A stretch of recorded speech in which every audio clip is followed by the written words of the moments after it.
This NHL Stanley Cup preview edition of Pucks Across Borders on Total Apex Sports and Sports Addict Live, brought to you by none other than First Round Collectibles. What's your favorite sport? Hockey, football, basketball, baseball, maybe wrestling, maybe even boxing. Whatever it is, you can get it at firstroundcollectibles.com. And right now with our promo code Sports Addict, get 10% off whatever sports card your heart desires. They have an ongoing sale up to 50% off. And with the promo code Sports Addict, not only do you get 10% off of regular price items, but sales items as well. Do the math. 20 becomes 30, 30, 40, 40, 50, 50, 60. You get the idea. Go to firstroundcollectibles.com today. Use our promo code Sports Addict for 10% off regular priced and sales priced sports cards. First Round Collectibles, that's the number one, STRoundcollectibles.com. First Round Collectibles, sports cards for sports fans. Yeah. Let's go. We just gotta go hard. I go the hardest. I bring the pain. Not what you used to. It's all part of the game. Yeah, I just gotta go hard. I just gotta go hard. Go hard. Go hard. Yeah. Oh yeah, the beat's back. Adrenaline pumping through my veins, can't relax. Original, I am not the same as these cats. And welcome to Pucks Across Borders on Sports Addict Live and Total Apex Sports. I'm back, Andre, John. Thank you guys for holding it down yesterday. And I'm back just in time, baby, because we made it. Congratulations to all you NHL fans, everyone who has been following this excruciating playoff race right down to the wire. We've made it. The NHL Stanley Cup playoffs start tomorrow, and we are here to break down every series, and we will be here every day of the postseason to break down every game like we always do. Super pumped. Can't wait. But first, as always, let's go around the horn. I am Mark Sauter, and at the top of the screen, right next to me, you read his work about the NFL on Gridiron Heroics. You read his gambling picks on Winners and Widers. You see him all over Total Apex Sports. Going to be talking a lot of NBA playoffs. Got a couple more play-in games tonight, and then they get started. You see him talking baseball, football. What doesn't he talk about? Andre, how you doing, man? You going to be hosting a curling show on Total Apex Sports soon, or what? It's actually crazy you said curling, because I was going to say curling's the one thing I don't talk about yet. I love curling. It's genuinely an incredible sport. I'm going to go curling one day, I promise. But yeah, that's Winter Olympics is my favorite of the two Olympics, and curling is a major reason why. I'm not going to lie. So love it. I just did a whole presentation on curling for school, and I'm all about it, man. I love me some curling. I'm not going to get lost in the curl. I almost spit out some facts that nobody cares about. At the bottom of your screen, you read his work about the NFL on Gridiron Heroics. John, how you feeling, bro? Good to see you. You too, man. Feeling excited for the Stanley Cup playoffs, which is arguably the best playoff tournament in any sport whatsoever. So looking forward to see what we're in for, because it's truly a battle. 100%. So last night, you guys talked about it yesterday. There was a couple things that had to happen to solidify the playoff picture, and we'll get into all of that. All those things did happen. But listen, there's no time for bad beats, no times for takeaways, what we learned, all that stuff, because it's over. It's done. Regular season's finished. None of that stuff matters now.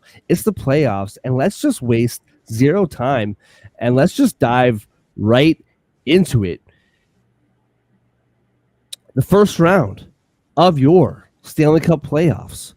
Number one in the Atlantic, the Florida Panthers are taking on number one wildcard team, Tampa Bay Lightning. Florida, minus 180. They will have home ice throughout this series. Tampa Bay is plus 150. John, let's start with you, man. What are you seeing in this series? At the end of it all, of course, give us a prediction. But what are you looking for in this series between Florida and Tampa Bay? What are we calling this? The Battle of Florida, the Battle of the Beaches? Like, what are we doing here? What's the title?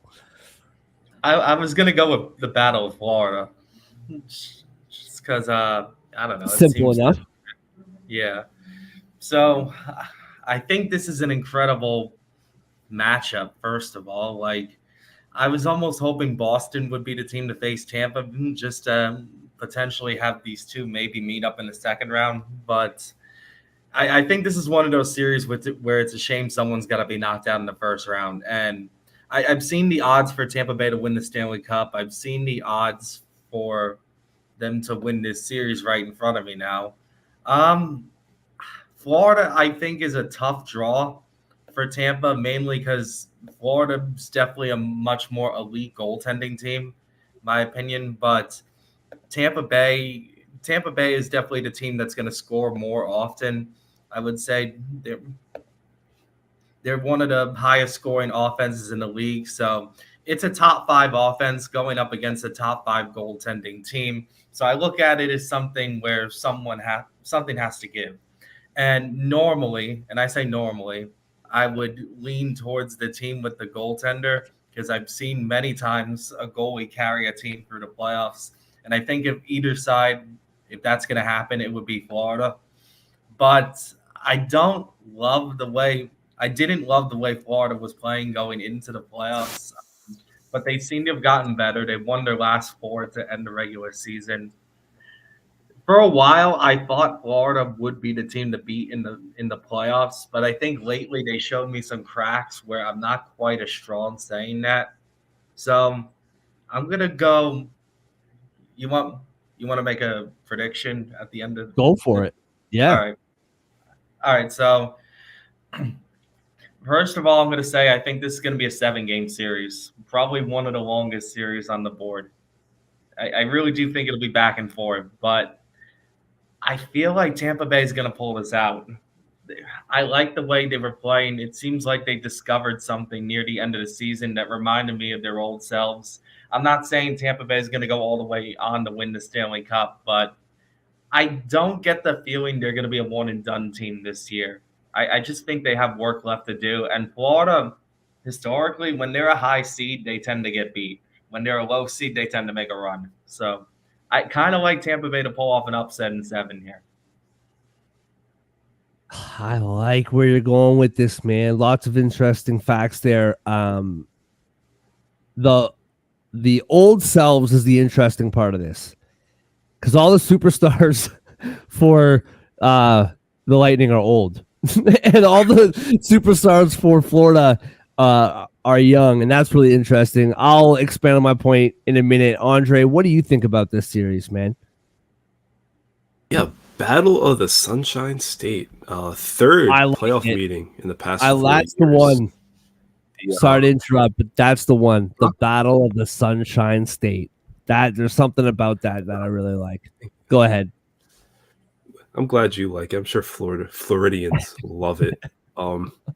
Yeah, Lightning won the playoff series in 2021. Lightning won the playoff series in 2022, the year the Panthers won the President's Trophy, and that was a sweep. So I don't know if you remember that series, but it it was kind of ugly, big time. Very, very ugly. I think game 4 the Panthers put up a little bit of a fight, but they still ended up losing. This regular season series was weird. Looking at their 2024 matchups, the two of them, Florida went to Tampa and won 9-2. That game was an absolute blowout. A month later, the Lightning went to Sunrise, raced out to a 4-0 lead, ended up winning that one 5-3. Weren't really the tight games you're used to seeing when these teams meet up, which is why I think this playoff series is going to be very tight. And I know all of the offensive talent in this game, especially if you're looking at Tampa's power play and goal scoring. But I think it's going to be a lower scoring series. The Panthers obviously allowed the fewest goals per game. And I know the Lightning struggled defensively all year, but Andre Vasilevsky, especially come playoff time, is still someone you don't want in front of you. We see what he does when the lights are brightest, when his team needs him. So looking at this series, I don't think home ice is that big of a deal for either side. I think the goaltending battle is going to be a bit more even than people expect. Defensively, I think Florida's tighter. They're a bit more structured. They're more physical, better at blocking shots, but the great equalizer is 88 for the Lightning. Goal scoring, Tampa has the edge. Special teams, Tampa has the edge. And I think special teams is why Tampa's going to win the series. I think this is a 4-2 Tampa series win. So this is the thing. I've been saying this for months. And John, you're absolutely right. Recently, Florida has shown some cracks, and I've been kind of silently getting a little bit worried. But I've been saying this for months that if Florida plays to the best of their abilities, nobody is beating them in this league, and they're winning the Stanley Cup. I've really, truly felt that.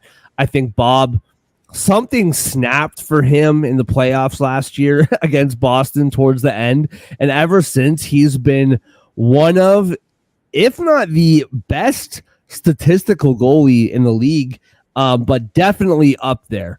His stats have been phenomenal this year. His stats this year, 2.37 goals against, 915 save, 36, 17, and 4. He's played a lot of hockey. So, yes, Vasilevsky is an X factor if he gets back to anything close to what he was. And I don't think he's that far removed, but started the season late, right? He had the surgery, missed the first 2 months of the year. He didn't have the strongest season. Still finished with a goals against average below 3. Still finished right at 900 for save percentage. But when Bob's playing well, like Bobrovsky is undeniably one of the best goaltenders in the NHL. All of that being said, I think I'm right there with you guys. To me, I'm picking Tampa Bay in 7 games as well. To me, we talk about goaltending, and obviously goaltending, this is a very common phrase when it comes to the NHL playoffs. If your goaltender gets hot, that's obviously one of the biggest factors to winning the Stanley Cup. I just feel like not only special teams, like both you guys said, specifically with regards to Tampa Bay's power play, but it's scoring big goals at the right moments, and that includes special teams. As much as of a phenomenal year as Reinhart has had, Carter Verhaeghe is a dark horse. You can never underestimate what he's going to do. What I love about Tampa Bay, and one of the reasons why I've been pumping the tires of Florida all year, and it's a saying that I've said many times, is this team, they will steal your milk money, pull your pants down, slap you in the face. Like, they don't care. Florida will drag you into the fight. And Tampa Bay, like, they welcome it. Like, they'll fight. Like, they'll scrum it up. Like, they don't care. Like, they're not back down. This team has so much playoff experience. I think it's the perfect matchup. And I'm taking Tampa Bay 7 games as well. I think it's going to be a really fun series to watch. That series starts, by the way, on Sunday at 12:30 Eastern. Game 1 of that series. Moving on to your boys, Andre. They are hosting. They are the first team in the Met. They are hosting on Sunday, I believe, as well. 3 p.m. on Sunday, game 1. They are hosting the second wildcard team. I didn't even how disrespectful is that? I didn't even put Washington's name in here on the banner. That's what I think of this series. Washington is plus 340, second wild card team. Number one team in the Met, New York Rangers, are minus 450 to win this series. By the way, never mind. Andre, go ahead, man. These are your boys, President's Trophy winners, division winners. What do you see them doing in this series against Washington?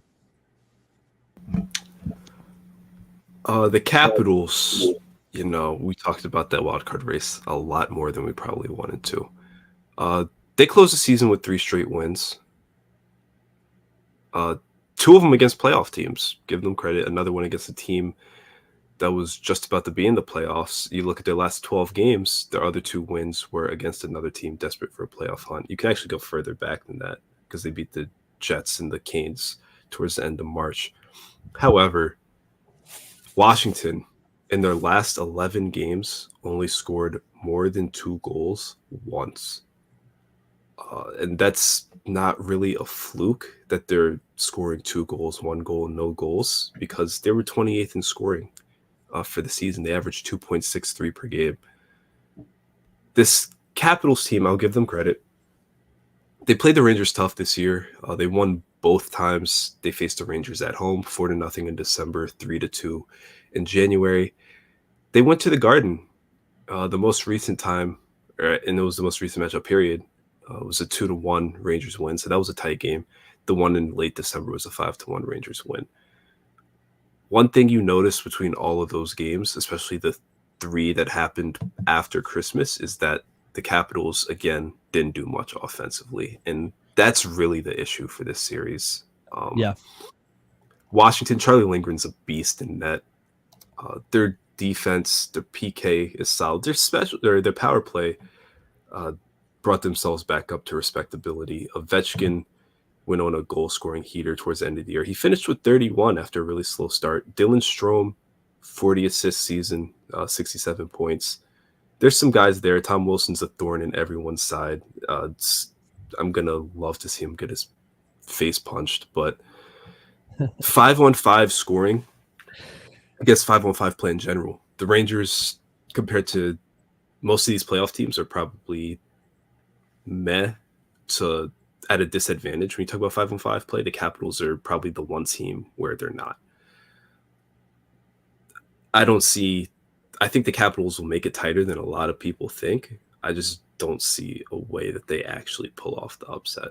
So minus 450 is not worth betting on, but I'm taking the Rangers to advance. Yeah.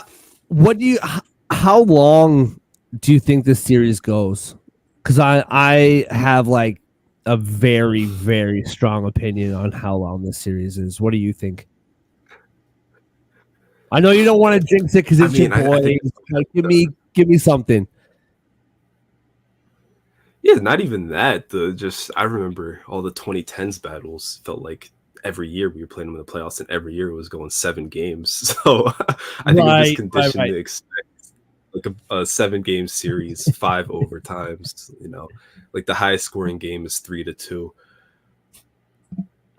But I mean, you look at these teams on paper, and the Rangers have the clear edge basically everywhere. Yeah. I don't see how the Capitals win a game in the Garden.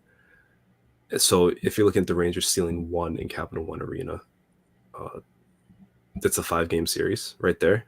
So I would say 5 or 6. But I'm used to 7-game series with the Capitals, and Charlie Lindgren is capable of dragging this team to Game 7 in Madison Square Garden. So I wouldn't be surprised if it went 7. I'm going to say 5.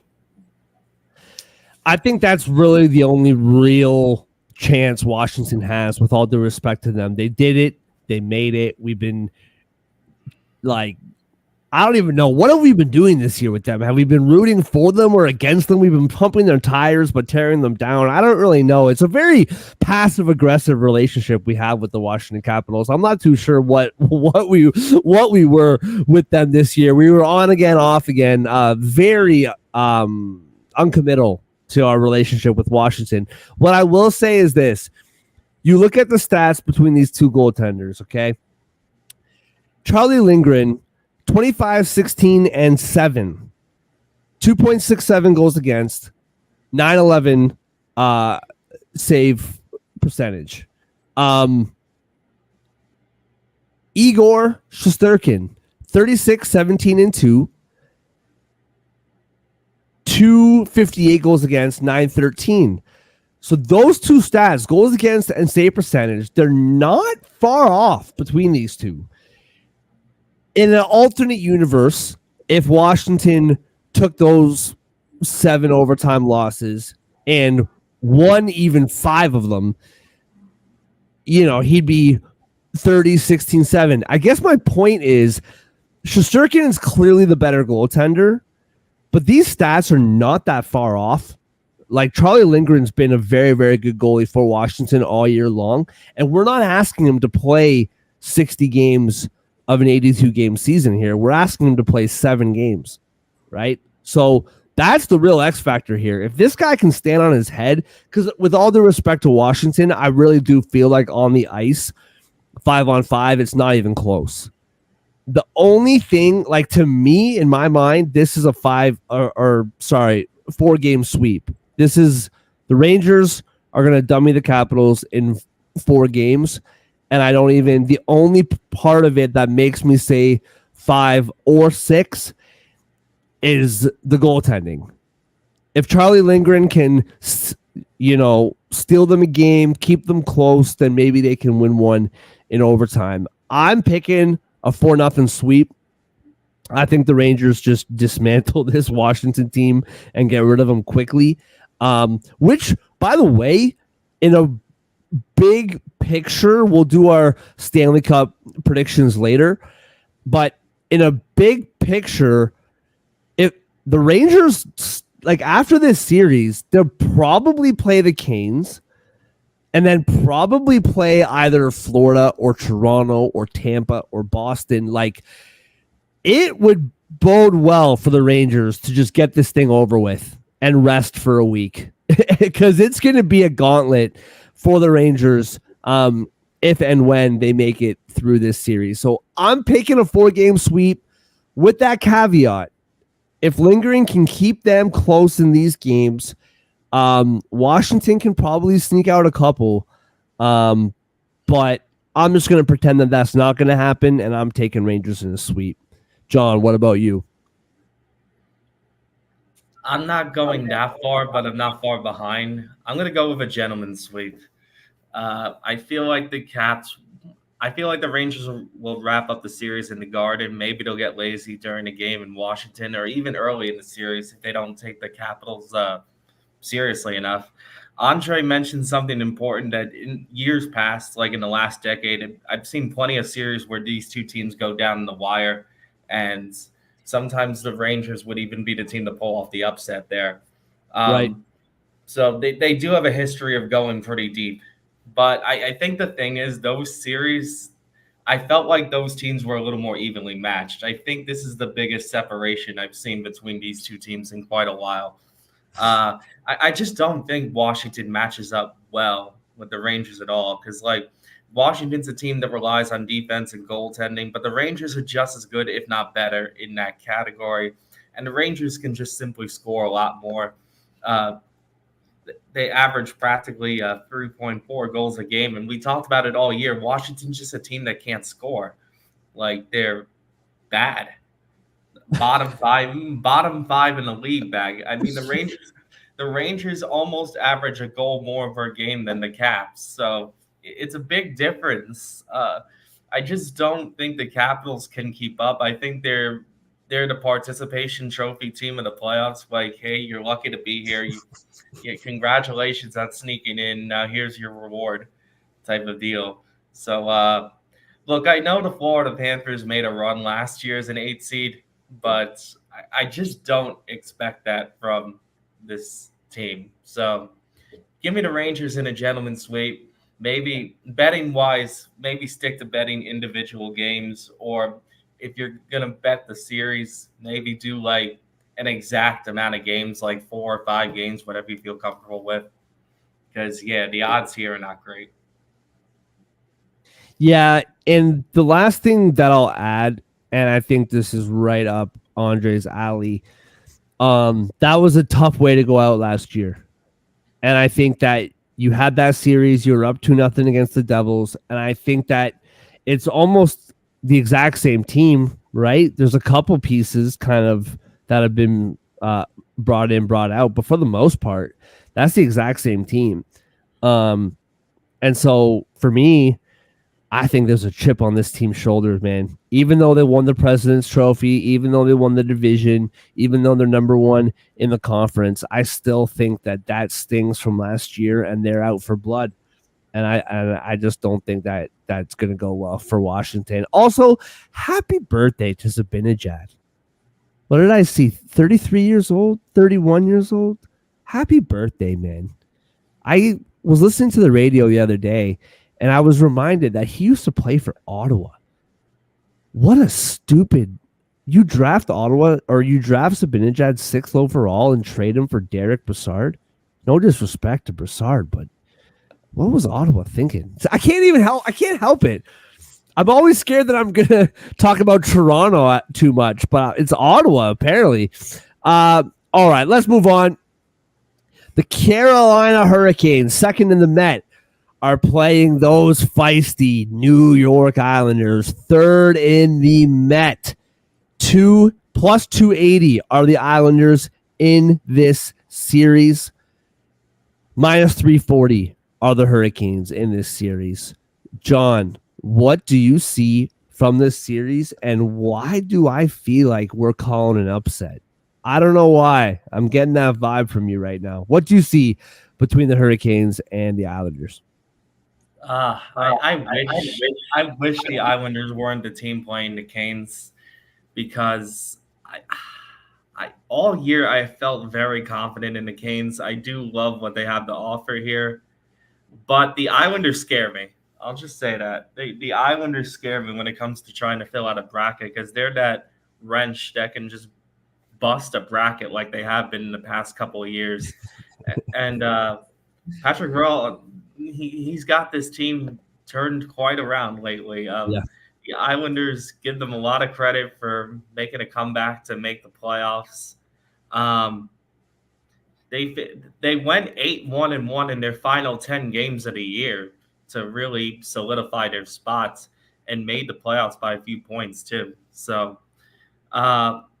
this series, I think it's going to be a longer series than people think. Carolina, we mentioned pre-show. The Hurricanes are the current favorites to win the Stanley Cup. And I don't think we should be just scooting by the Islanders or overlooking them. I do think they're capable of giving Carolina a tough series. I'm so torn on this one, because Carolina, I think, wants a little redemption too, because they were on the doorstep of a conference finals appearance, but then got upset by an 8 seed last year. So does Carolina let another low seed take them out? Is my question. I'm going to say no, but I'm going to say this is going to be a much longer series than people think. Carolina in 7 games. I think this will go down the wire. What about you, Andre? What do you see here? Well, I forgot to mention Ryan Lindgren versus Charlie Lindgren in the Rangers Capital Series. I'm not going to forget to mention Sebastian Aho versus Sebastian Aho in this one. Huge battle. Is there any relation to that? Like, are they brothers, or is that just random? I don't think they're related at all. I don't think so either. It's just random. I don't think they're related at all. Yeah, it's just weird. And they're in the same division, and they're playing in the playoffs again. And no disrespect to Sebastian Aho, but Sebastian Aho is way better than Sebastian Aho. Oh, easily. Yeah. Not even on the same planet. Yeah.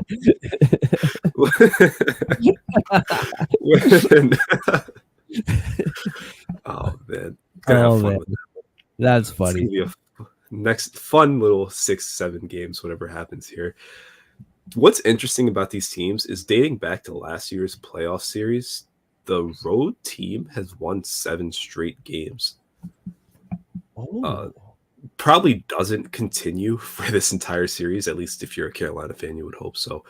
But one thing I find interesting when talking about Carolina in the playoffs, they kind of broke it last year, but it feels like they struggle to play on the road in the postseason. Again, last year, second round, their only loss was on the road. They obviously got swept in the conference finals by the Panthers, so they lost both of those. They lost one of the games in Long Island last year. That was a series they probably should have dominated because that team was really good.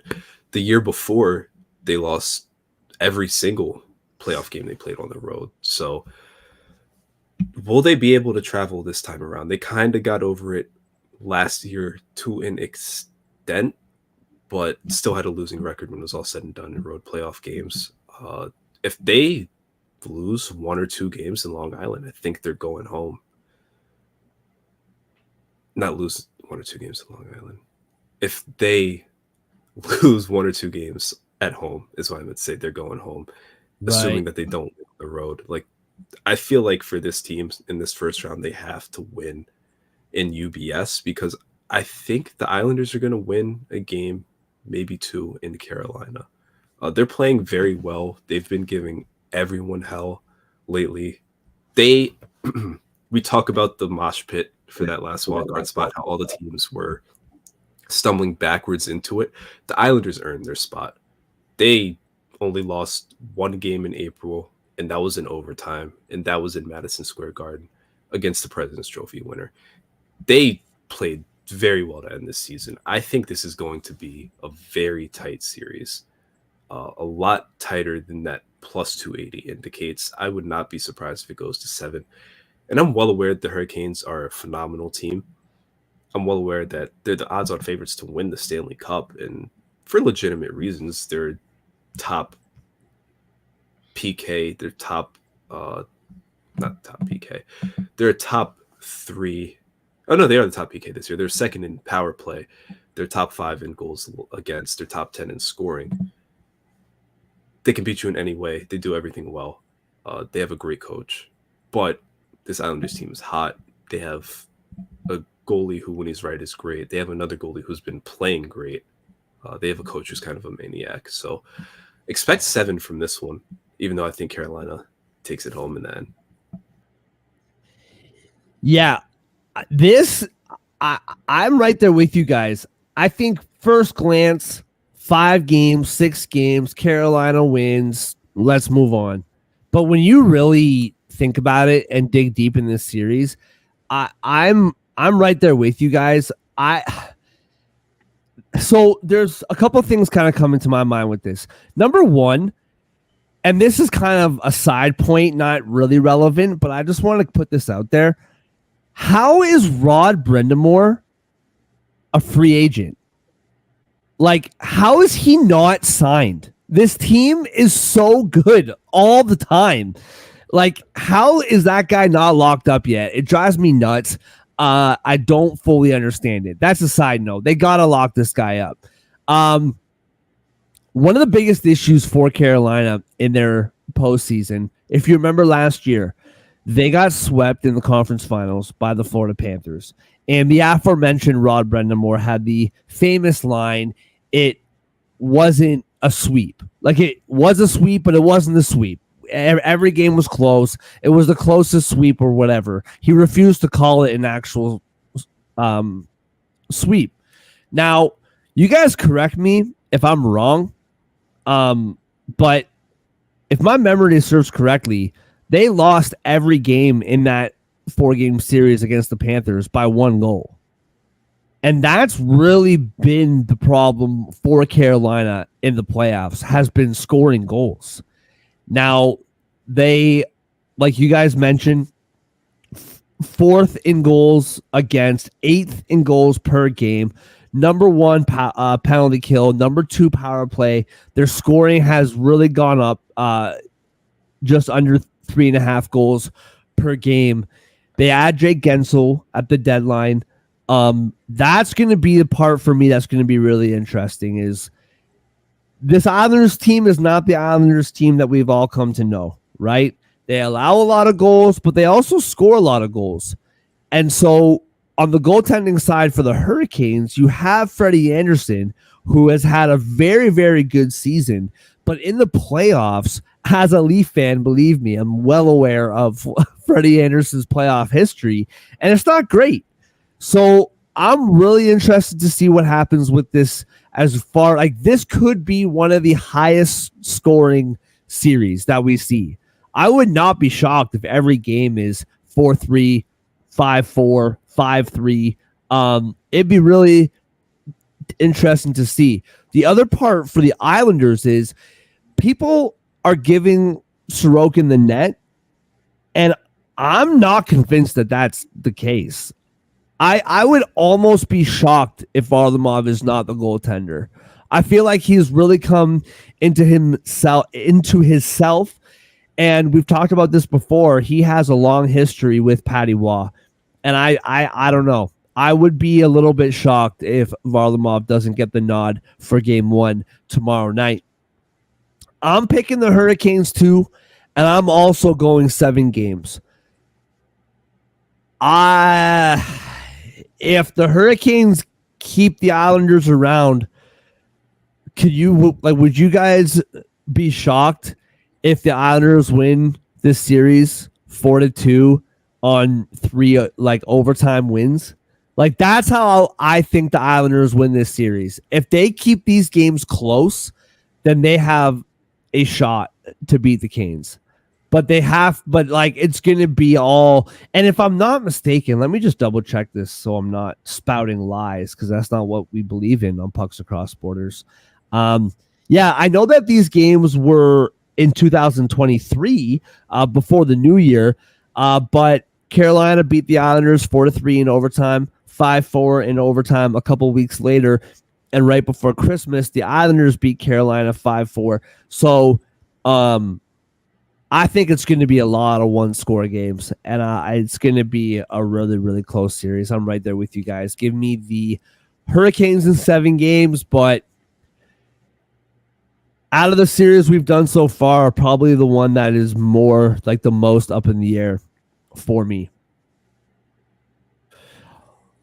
Now, that game is at 5 p.m.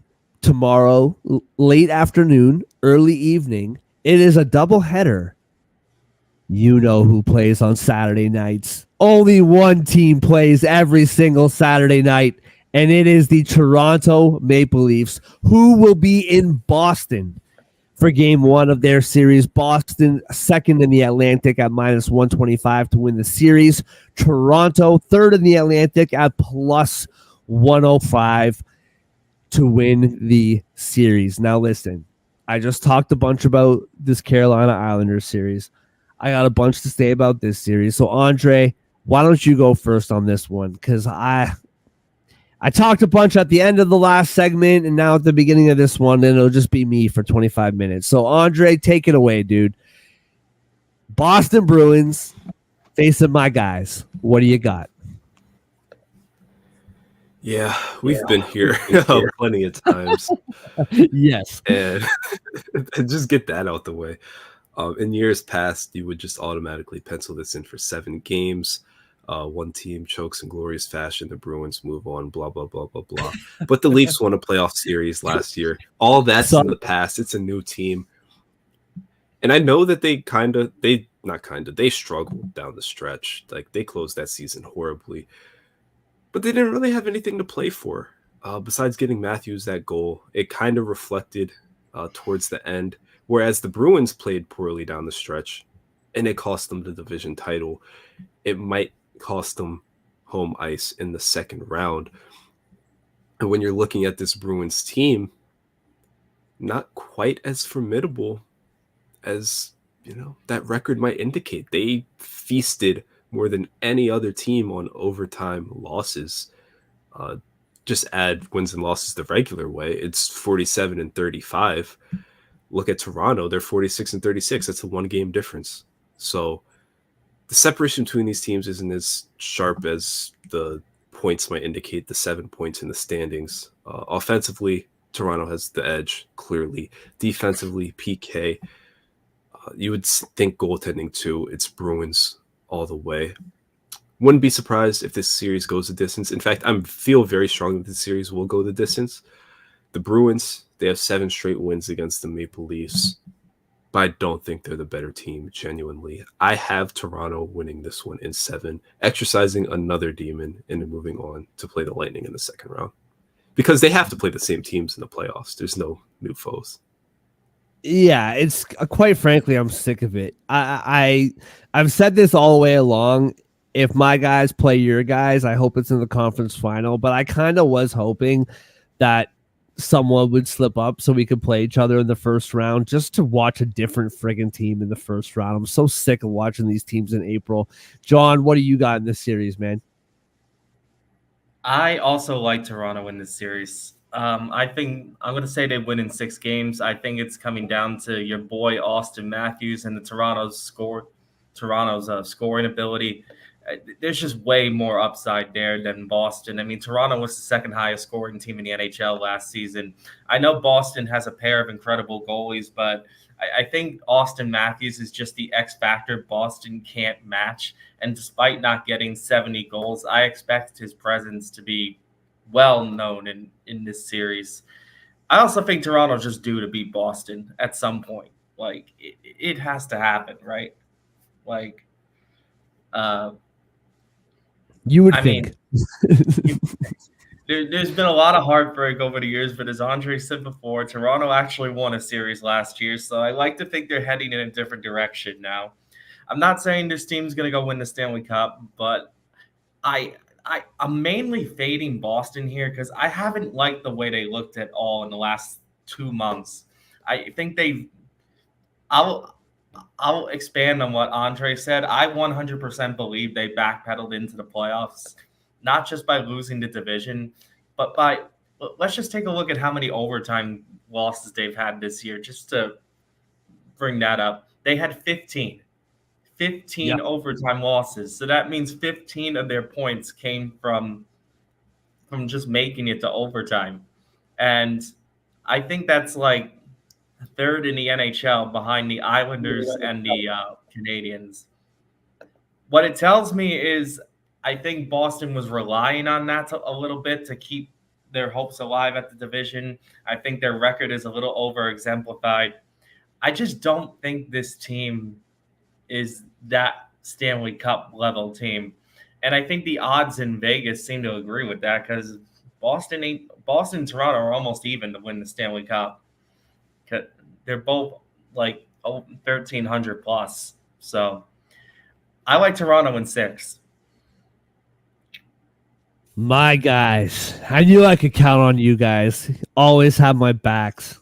My back. I have one back, and I appreciate you guys having it. I'll just okay. So I was thinking about this a lot. Because when I'm, like home with my son and my wife's at work, instead of paying attention to him, I just think about the Toronto Maple Leafs. And I was thinking about this morning. When you talk about Toronto versus Boston, immediately you think of the Demons, right? You think of the infamous line echoed throughout the Toronto streets. If you walk Toronto at 3 a.m, you can hear the whispers. It was 4-1. It was 4-1. In that infamous Game 7 back in 2013 when they blew that lead. It's a very famous line in this city. It was 4-1. They've lost multiple playoff rounds to this team over the last decade plus. So immediately you're like, well, the Demons and this and that. I was thinking about it, and to me, that is a fan mentality, a fan talking point, and a fan thought process. And I really do believe that this Toronto Maple Leaf team is over that. I really do. I think beating the Lightning last year in the first round was a really, really big move. I also think that what has been the downfall for the Toronto Maple Leafs over the last 7 years in the playoffs, this being the 8th. We, talk about the goaltending. I am a little bit concerned I really, really liked how Samsonov had been playing. I thought he was the clear-cut number one guy going into the playoffs. But then his last two starts have been borderline awful. He redeemed himself against, was it Detroit, where he was playing Detroit. They were playing Detroit on the weekend, 4 goals in the first period, and I thought he really redeemed himself in the second and third period of that hockey game. But his last couple starts have been really concerning against your boys, the Devils, John, and then against the Red Wings.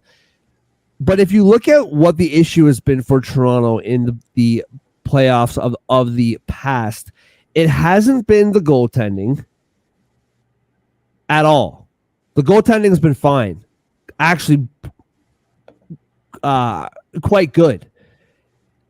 The issue has been two things. Number one, big goals in big moments. That's been the big thing.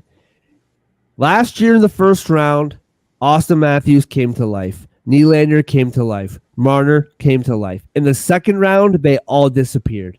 That is what this is all about. I've said this. It doesn't matter who they play. Boston, Florida, Rangers. I don't care who they play. Their big guys have to score big goals. That's it. No disrespect to anybody else. These 3 players are 3 of the best players in the conference, and they're all on your team. Like, you have the skill. Yes, Boston is a good team. They are. But if you compare 12 forwards to 12 forwards, yes, you have Marchand. Yes, you have Pasternak. But other than that, it's not really that close. I think Toronto's depth is way better than Boston's depth. I think the defense, size-wise, it's pretty similar. I think Boston has better defensive defensemen. The other problem for Toronto throughout the last few years has been their grit and their toughness. That's why Florida ran them out of the building in 5 games last year, because Toronto just could not stand up to them. You bring in Bertuzzi, you bring in Domi, you bring in Edmondson. Matthews has been throwing his body around more. You bring in Ryan Reeves, who back in November was never going to see the playoffs, and now you cannot keep Ryan Reeves out of this lineup. I think Toronto is very well equipped to beat Boston in this series, and I think that they know it. Boston, if I was Boston from a Boston side, I would be more concerned about the Boston Bruins demons from that first round against Florida than I'd be concerned about any demons that Toronto has. They were up against Florida 3-1 last year. They had that series wrapped in almost every game after that, and they lost the series 4-3. So from a Boston perspective, I'd be more concerned about what happened last year in the playoffs than anything that has to do with the Maple Leafs. I'm picking the Maple Leafs too. Much like what you said, Andre, about your team and how you think you're kind of mentally conditioned to pick them in 7 games against Washington. I feel that way too about this series. I think that Toronto wins this series. Honestly, and like you guys have watched the show, like I'm pretty objective when it comes to my team. In fact, I go more to the negative than I do to the positive. I'm picking Toronto in 6 games, maybe even 5.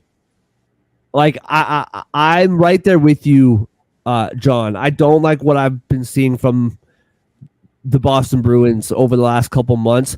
I know they have 2 really good goaltenders, but if Toronto, if their big guys do what they can do, this series, quite frankly, shouldn't really be that close. And maybe I'm now was in the negative, and now I'm swinging so far over to the positive. I'm picking Toronto in 6 games.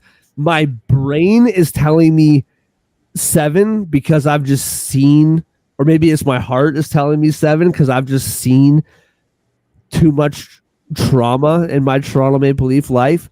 But I think they can win this game in 6 games, maybe even 5. I really do believe that. So we'll see what happens. That game is tomorrow night at 8 p.m. p.m. because Toronto has to be the headliner on the first night of the NHL playoffs. It just makes sense. All right. That's the East right there. Okay, let's move on to the West, where we have the Dallas Stars, number 1 in the Pacific, number 1 in the conference, minus 140 against the second wildcard team, the Vegas Golden Knights, at plus 120. This series starts Sunday night at 9:30 p.m. Andre, let's start with you, man. What do you see in this Dallas Vegas first round matchup? I see a team that I firmly believe is clearly better. I see a team that's definitely playing better right now. And I see a team that can get revenge for last year's conference finals. I know the Stars, strangely enough, did not beat the Golden Knights at all during the regular season, 0-1-2, -6 goal differential. I think that all changes this postseason. I think the Stars pummel the Golden Knights. I'm not a fan of what Vegas has been doing lately, and I don't care that Mark Stone is back. The Stars' offense is elite. Jake Oettinger is very, very, very good. I know he's had some postseason demons, if you will, but eventually those go away. You know that. Special teams, the Stars have the advantage, power play and PK. I think Vegas is coasting off of name recognition and reputation, especially when you look at the odds for this postseason in this series. I think the Stars are very clearly better, and I think the Stars are going to win this game in at most 6 games. I wouldn't be surprised if it was 5. I wouldn't be surprised if it was a sweep, honestly. I love that thought process. 6 games at most. 5. 4. I love it. Absolutely love it. John, you see it the same way, man? You know, honestly, I was a little 50-50 on this series going into it, but I think Andre pushed me in a certain direction. I've been a little nervous about Dallas all year, but I think the finishing stretch, April, made me convinced that they might be here to stick around, because I swear, before that, I thought they were a little overrated.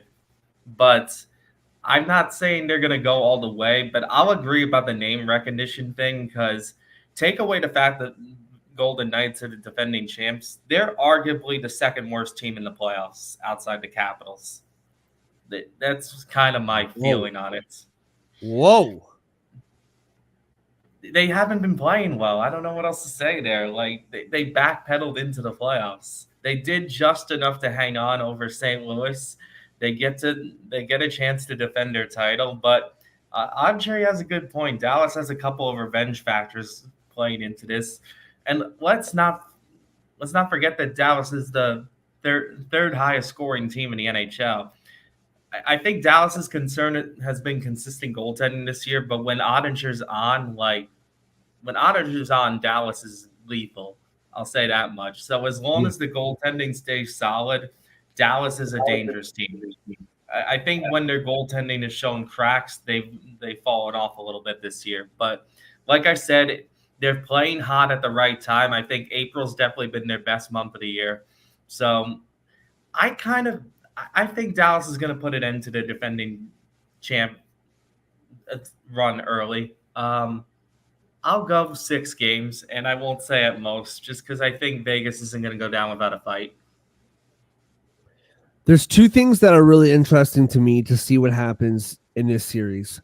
Number 1, we've talked about this at length all year long. Dallas games go over all the time. And you guys watch a lot of basketball, Andre, especially you. It's the same in the NBA. It's the same in the NHL. When the playoffs start, that playing surface shrinks. And you're not seeing a bunch of overs. It's a much different hockey game. Much different basketball game, much different hockey game when it comes to the playoffs. And that I'm really interested to see what happens when it comes to Dallas. Is they score a bunch of goals, their games go over a lot, and how are they going to adapt to a completely different game come playoff time. I agree with everything both you guys are saying about Vegas, but this leads me to the second thing that I'm interested in seeing. Vegas has done this before, multiple times. So that's the part that I am interested to see is how does Dallas adapt to a new style of hockey come playoff time, because Vegas has done this before. Now, with all that being said, I'm taking Dallas in 6 games as well. It would not shock me. This is one of those series, man. It would not shock me if this series goes 5 games. It would not shock me if it goes 7. Like I can honestly see this going both ways. I think at their best, Dallas is a way better team than Vegas. I also think with regards to Vegas, on paper, Vegas has a very good hockey team. I think what's concerning is their goaltending has been very hot and cold over the last 3-4 months, like extremely. And I know that both goalies have had injuries. I know like Aiden Hill has been in and out of the lineup. I get it. But when he's been in the lineup recently, it hasn't looked that great. The other part for Vegas, too, is yes, you get Mark Stone back, but he was gone for a bunch of time. You add, yes, you have Hannafin. Yes, you have Mantha. Yes, or Mantha. Yes, you have Thomas Hurdle. But all those guys are trade deadline. Like, how long have your best players all played together? That's the thing that I don't think's really been talked about that much when it comes to Vegas is a lot of injuries, a lot of guys in and out of the lineup, and how much has their full healthy team actually played together? And the answer is not very much. So I'm picking Dallas in 6 games too. I can see Vegas folding, or I can see Vegas giving them a fight. I'm not really too sure, so I'm just going to go right down the middle and pick Dallas in 6 games. And this is one of those teams, Dallas, man. If they get past this first round, watch out, because this team can go all the way. No, there's no quite like Dallas. To me, there's a handful of teams that we could say won't win the Stanley Cup. There's a bunch of teams that we say could, and I think Dallas is right up there with teams that could absolutely win the whole thing. So that's going to be really interesting to see moving forward. All right, boys. Moving out west to Vancouver, where the Vancouver Canucks, first team in the Pacific, play the number 1 wildcard team, Nashville Predators. Game 1 is Sunday night to wrap up opening playoff weekend in the NHL, 10 p.m. EST puck drop on Sunday. Nashville plus 130 to win the series. Vancouver minus 150. John, what do you see in this series? I see an upset. I think Vancouver's going down. I've been worried about them for like 2 months now, and it's a shame to say because like I got to stick with this pick because I've been saying this for like a month now on the show. If Nashville and Vancouver meet up, I really think Nashville can win that series. And Vancouver just kind of backpedaled into the playoffs. I don't think they had much competition in their division to really keep them honest. And I think they've reached their peak already. And the odds kind of hint that. I mean, they have the second best record in the Western Conference, but just plus 1,400 odds to win the Stanley Cup. I mean, that doesn't add up to me.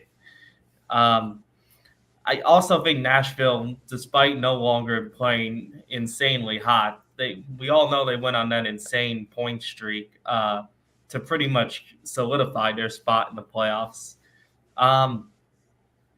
I think they've shown they play good hockey. Admittedly, they finished a little rocky in their last 10 games, but I just get the gut feeling Nashville is a scrappy team that could put up a good fight. I'd be maybe a little concerned about their penalty kill. It's under 77%. It's not great, but I think Nashville can nearly match Vancouver offensively. They're not far apart in goals scored per game. I think the status of Demko for Vancouver is going to be important as well. Like if he's like 100%, you know what I mean? So if he's 100%, I may be eating my words here. But if he's still a little shaky from being out all that time, I might see this as a big possibility. Nashville can win the series. I'll go 6 games for this too. Yeah. So with regards to Demko, for me, Demko did play the other night against Calgary, had a very good game. I don't think that they would have brought him back for that game if he wasn't 100%. I know that you want to get him some playing time before the playoffs, but if he's not 100%, I would be shocked. Because like they need him. Like he is it. He is the X factor. Like if he's not in that net, they're not winning the series or any series. Like they're just not. It's just bottom line. So this is where I stand on it. If you've been watching this show, I mean, if you've been watching this show all the way since October when we started doing it, then we love you.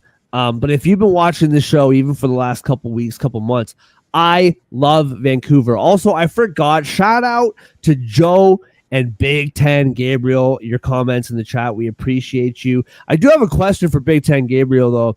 And this happened half an hour ago. He commented on this, so I don't know if he's still chilling with us. But #1 podcast with the words "Pucks Across Borders" in their title. Love you guys. My question, and we love you too. My question to you, Big Ten, is that like with either of those words in the title, like any podcast with the word pucks in the title and across and borders, because that's a wide range.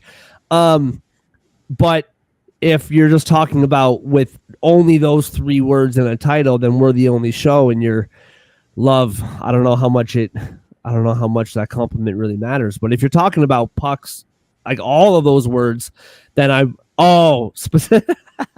specifically in order. Well, then I appreciate you, man. Thank you. That's so funny. So going back to this, like, I forgot what I was even talking about. I know we're talking about Vancouver, Nashville, but so yeah, if you've been if you're going, like, to me, Demko is a big part of this. I wish he had more time than just the one game, but I do think that he wouldn't have played that game if he wasn't 100%. All that being said, I love Vancouver. I've been pumping their tires all year. We had a wonderful, how long was that run? When Vancouver was plus money, we took them. We made money for months on them. Like I love Vancouver. Yeah, man. Like I'm all about Vancouver. Unfortunately, I'm right there with you, John, and I'm taking Nashville in 7 games. Another one of those series. If Vancouver wins, I will be so happy to be wrong. So happy. I just think that what we have seen over time is we've just seen Vancouver lose that bite, lose that edge. We're seeing a lot more secondary scoring from them. However, their primary scorers have been a lot more hit or miss.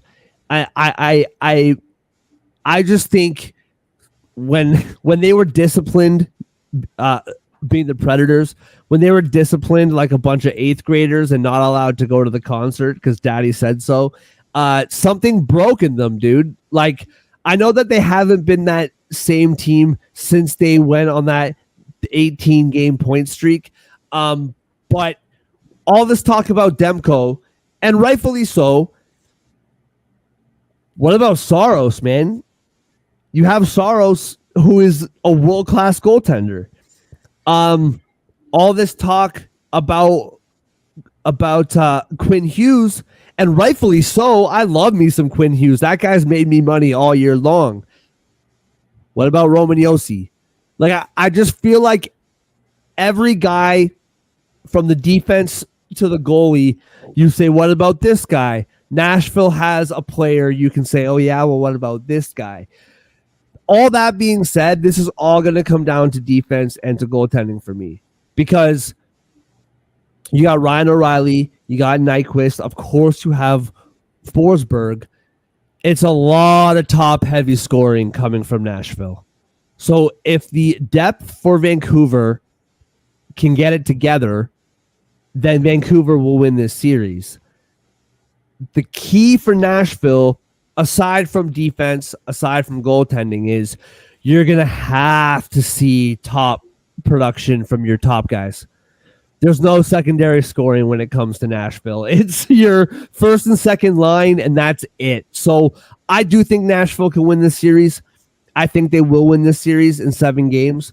But that's the one side that would convince me to lean over to Vancouver, is the depth scoring for Nashville just isn't there. And I'm going to be really interested to see what happens to that come playoff time.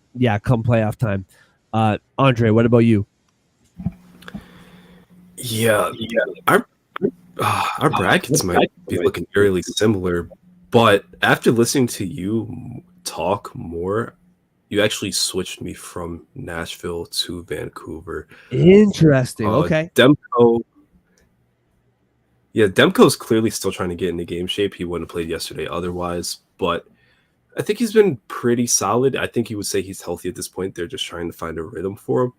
Yeah.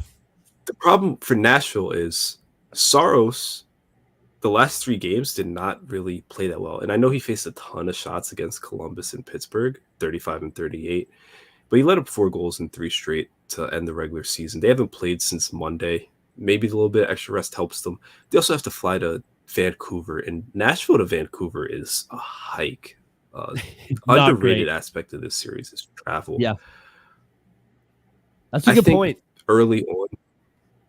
Early on, especially with their depth scoring, like you said, Vancouver is going to take the early lead in this series. And I think they're going to hold on to it. I think it's going to go 7. I think Nashville's going to put up a fight. They are the cockroaches, let me not forget. But S.O.S struggled down the stretch. S.O.S let in 8 goals against Vancouver this year in 2 starts. 48 shots between those, 5 goals the last time these teams met. I'm kind of worried about him. I know he's a great goalie. I know he'll probably be much better come playoff time. But as it stands, you already have the Canucks with home ice advantage and a deeper offense. So I want I kind of want Nashville to win. I kind of like them, their story, what they've been in the second half, but the Canucks are going to survive. Yeah, that's interesting because I'm the complete opposite with that. I want Vancouver to win, like desperately. I just want Canadian blood as long as possible. Like, do you know how awful that was? Like up here with Vegas and Florida and Carolina, and who was the other team? Dallas. Like, come on, we need some Canadian blood. Like, let's go. And there's 4 Canadian teams in the play. Yeah, right. So they're down here for that Stanley Cup final. Yeah, there's 4 Canadian teams, and we need some of these to move on. And none of them are playing each other in the first round, so we need as much Canadian activity moving on as possible. All right, 2 series left in our preview. Thank you so much for joining us. We appreciate you. A reminder, we will be here every day of the NHL playoffs, maybe a couple 2-a-days to give us a break here or there, but we'll be with you every step of the way. Speaking of Canadian markets, the Edmonton Oilers, 2nd in the Pacific, play the 3rd place in the Pacific, Los Angeles Kings. Kings are plus 160 to win this series. Edmonton is 190. A quick little side note, I'm going to let you guys go first and I'll pick it up later, but I'm just going to put this out there. I had the Ducks and the Blackhawks in a parlay last night. We skipped the bad beat segment, so I'm going to air out my grievances here. I had Chicago and Anaheim in a parlay last night. Ducks take care of business against Vegas 4-1. That ensures that Vegas will play Dallas because the Kings beat the Blackhawks, which in and of itself is not that weird. However, LA is up 3-1 going into the third period. Chicago storms back, makes it 4-3. A couple minutes left in the game. They take a penalty. Kings are up 6-4 with the empty netter and the power play. The Los Angeles Kings, you're going to the playoffs, all right? You're going. You're playing the Chicago Blackhawks, who had the season from hell. They get spanked every single night. The Blackhawks, like, they just want to go home with a W. That's all. You pull your goalie, you have the extra man advantage, and you're on the power play. You scramble to score the game-tying goal, rubbing it in their face. Everybody's so happy, and then you win the game in overtime, ruining my parlay and ruining the Blackhawks summer. You should be ashamed of yourselves. I look at all of you as bad people now. I question your integrity. I question your gamemanship, and I am utterly disappointed with how you rubbing your win in the last game of the year when you're going to the playoffs and the Blackhawks have nothing to play for. I'm embarrassed and ashamed, and more specifically, I am broke now. So thank you for that. Appreciate it. Andre, let's start with you. What do you see in this Edmonton and LA series? I also have grievances with the Kings because I want to make a late night bet. I was between the Ducks money line, like I said on the show, and Kings -2.5. I went with the Kings -2.5. And you know how that turned out because you just aired out how stupid that game was and that obnoxious goal horn in LA. These teams have plenty of history, especially recently. I think it's the third year in a row they're facing off. So good for them, I guess. I don't think anything's going to change. I think the Oilers are going to win. The Kings, I mean, just to keep it simple, they don't score enough. The Kings, like the Golden Knights, not really convincing enough of a playoff team. I know they got the ship back on charted waters, so to speak, after that January stretch. I know the defense is elite, but if they're not playing a team like the Blackhawks, if they're not playing a team like San Jose, Seattle, whoever, they're not scoring more than 3 goals per game, you would think. I know the Oilers, you think about the offense first and foremost, but the Oilers turned their season around after firing their coach because of stronger defense and goaltending. The Oilers won 3 of their 4 games against the Kings this year because they were able to crack LA's defense and goaltending just in something that a lot of teams couldn't do. I think this is a Oilers win. I'm going to give it 6, even though I'm feeling 5. I don't think there's going to be any debate on this one between us. I think it's very clear that the Oilers are the better team. John, what about you, dude? Edmonton, I think, has much more upside in terms of the Stanley Cup playoffs. I think they're a team actually capable of winning the Stanley Cup and winning it all. If they get out of this round, they are going to be dangerous. With that said, I do think this is going to be another series where it's going to be tougher than it looks. I do think the Kings are not a bad team. I've seen this team in person this year. They have the capability of shutting down a good offense when they're on their game. Thinking about it more, I actually think they have a better chance than Vegas to win their series, which before the end of the regular season I was not sold on, but I think I've changed my mind on this. The reason being is that I think it's a series of something has to give, because Edmonton, top 5 power play in the NHL. Kings, top 5 PK in the NHL.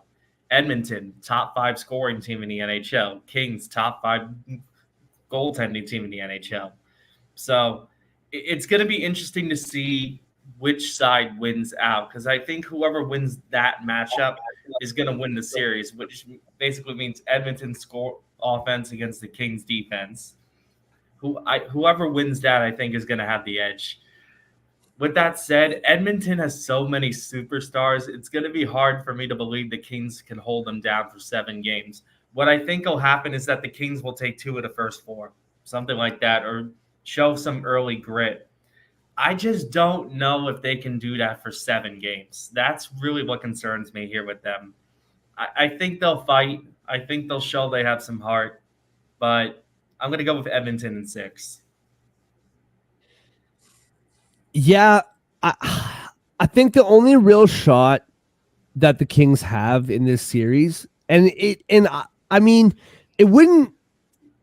I don't know. It would be kind of shocking if the Kings won this series, but the one thing I really do think that bodes well for them, and I've said this throughout the last few weeks, couple months, is when the Kings are playing well defensively, they are extremely difficult to beat. Like their defensive game, when it's right, when it like the whole 1-3-1 kind of strategy that they have, it's very, very good when it's dialed in, when it's playing well.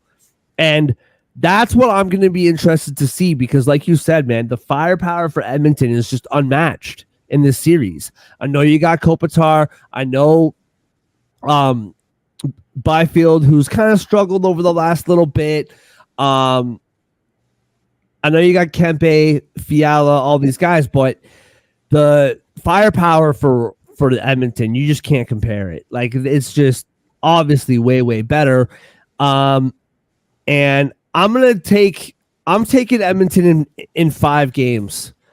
I can see this series much like Rod Brendamore said about the Florida-Carolina series last year. I can see it being a close series, just not in the win-loss column. You know what I mean? Like I can see a sweep of the Kings or 4-1, but every game being 2-1, 3-2, you know, like 4-3 maybe. Like I can see that. Like I don't think the Kings are going to get blown out in a bunch of games.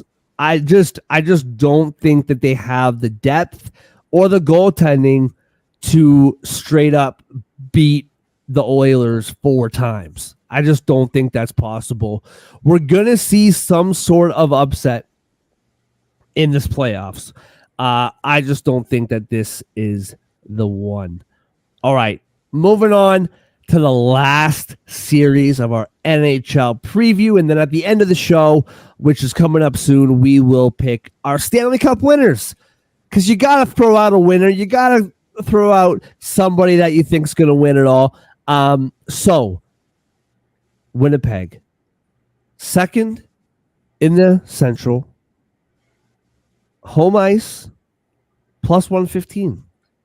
Colorado, third in the Central, not home ice, minus 135.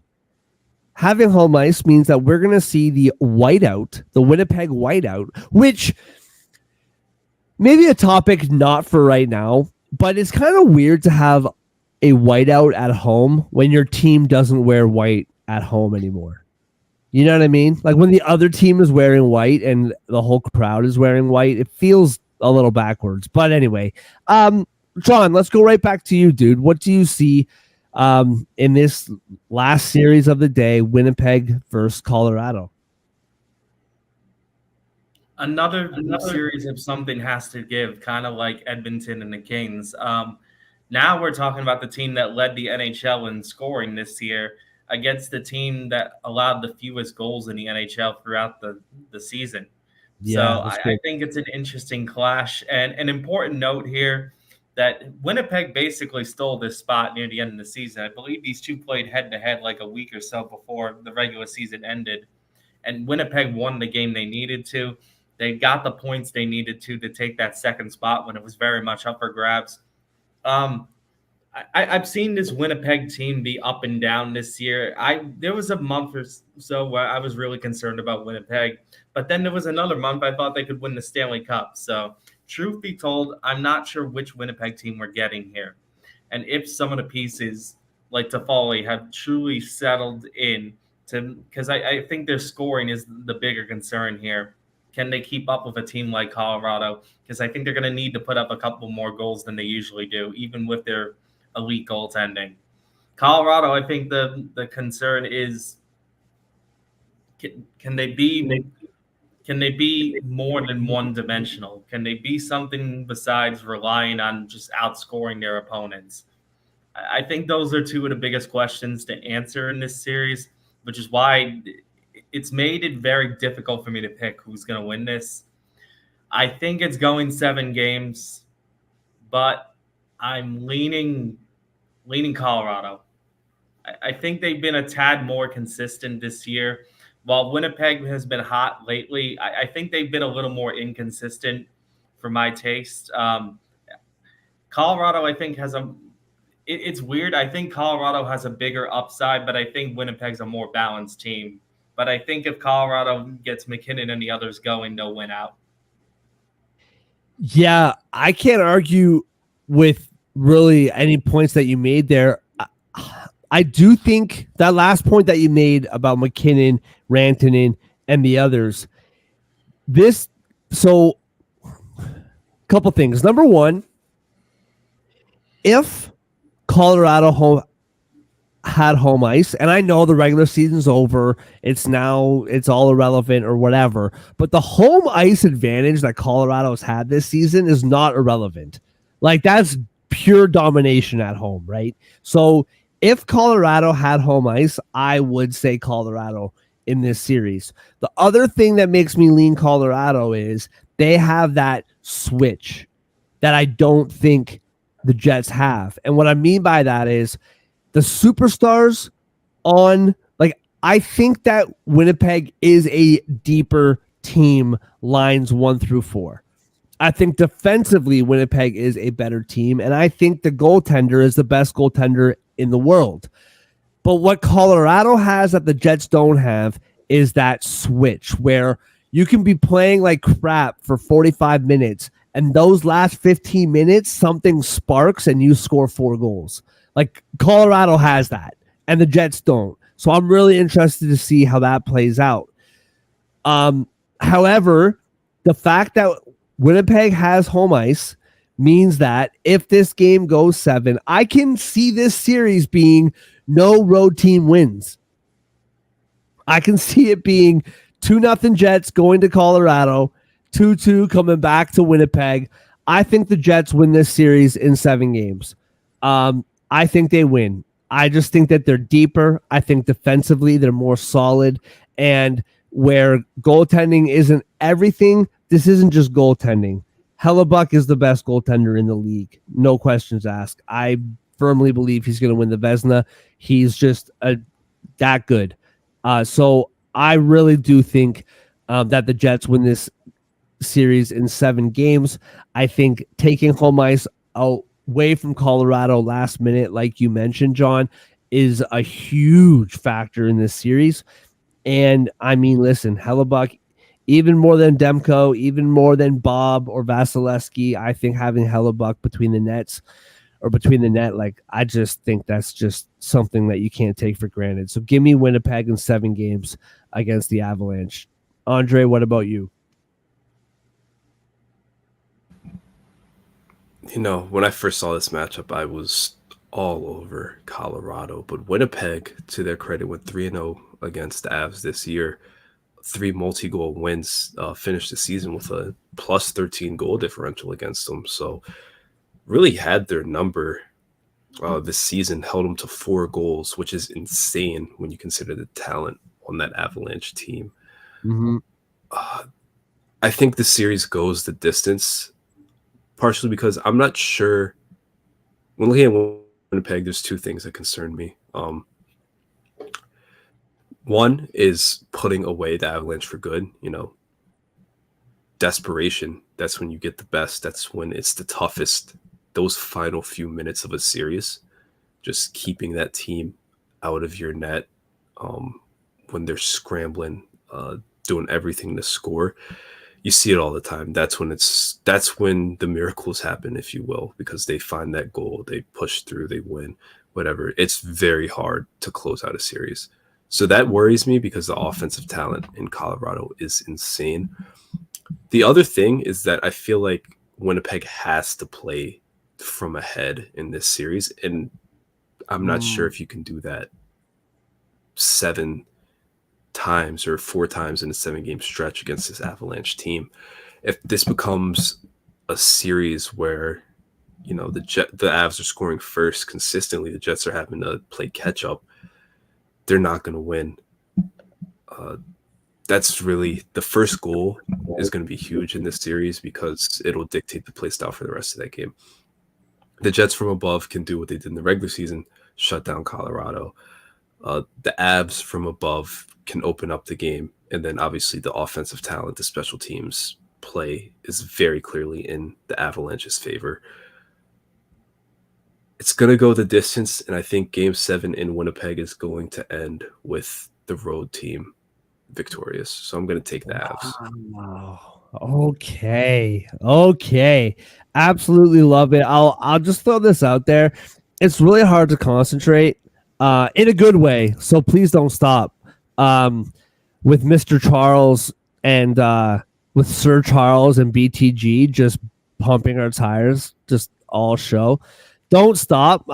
This is the best way to be distracted, but yeah, it's quite something going over here on the chats. Yeah, absolutely love it. I'm a little, I don't know if I should be. I'm a little shocked that I'm the only guy taking the Jets, but I mean, listen, it's the Colorado Avalanche. You cannot fault that. All right. The end of the show.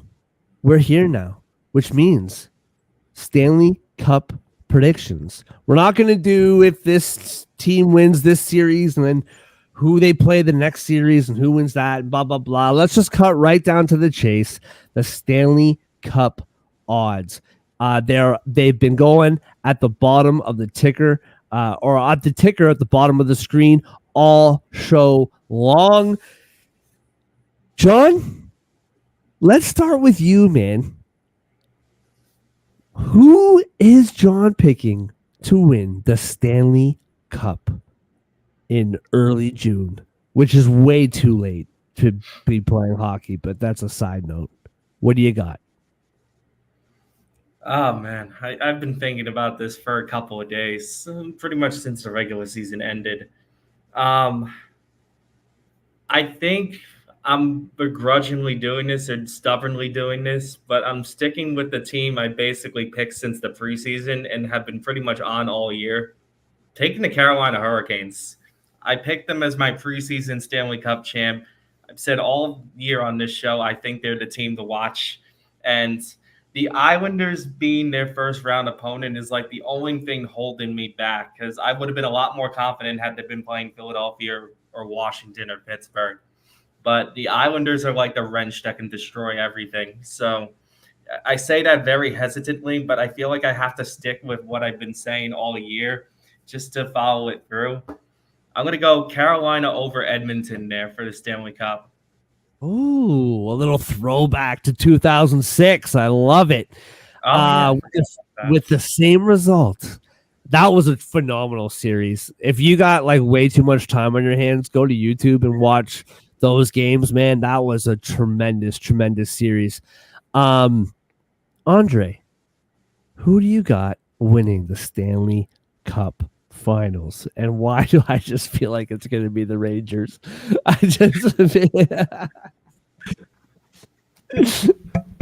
God, that would be fitting, wouldn't it? Yeah, I don't think it's going to be John's pick of the Canes because just like 2 years ago, I think they're going to lose in the second round to the New York Rangers. We're going to win it all. I don't believe in curses. Who curses? They're not real. Rangers this President's Trophy winner already. But in all seriousness, I do think it's going to be the Rangers. I feel, and I have felt really good about this team all year. Unlike last year, there's not a coach in that locker room where the team is going to quit on in Game 7 against a dreaded rival. So that's a big plus. There's physicality and energy throughout the lineup that you'll especially feel at home. They have home ice throughout the playoffs. I think the Garden's a huge advantage. Artemi Panarin, 100-point scorer, a lethal power play, great penalty kill. They haven't been to the Stanley Cup before, but they were 20 minutes away from being up 3-0 in the conference finals just 2 years ago. There's experience there. There's hunger there. Chris Kreider has played in the Stanley Cup final before, but that's not the point. Great goaltending. I feel really good about this team. I kind of want to throw back to 94, have them play the Canucks, but I have a feeling they're going to be playing the Avalanche in the Cup finals. Dude, that's so funny that you're saying they're going to play the Avalanche, because I have the Winnipeg Jets winning the Stanley Cup. So one of us is going to be, and I'll say this too, like, you're picking the Avs to go to the finals. There are a lot of Stanley Cup contenders who are going to lose in this first round. Like, that's just the nature of the NHL this year. Like, there's going to be a handful of contenders who are done in 10 days, which is crazy, but that's just kind of the way it goes. I'm picking the Winnipeg Jets. I think that there is no doubt in my mind the most well-rounded team in the NHL is the Winnipeg Jets. I think they're very deep offensively. I think defensively they're extremely solid. And just go back to Hellebuck, best goaltender in the world. I just think that, are there teams that are better offensively than the Jets? Of course. Are there teams that are better defensively than the Jets? Probably. But are there teams as good as everything as the Jets are? I just think the Jets are just super well-rounded. I think that their offense good, defense good, goaltending great. And I think if they beat Colorado, I think that they will go all the way. And I have them, and I'm going to have a little caveat with this, all right? I got to have a caveat with this. I have them beating the Toronto Maple Leafs in the Stanley Cup Finals. And what I'll say is this with regards to the Maple Leafs. And I said we're not going to go through each and every round or whatever, but this is my reasoning.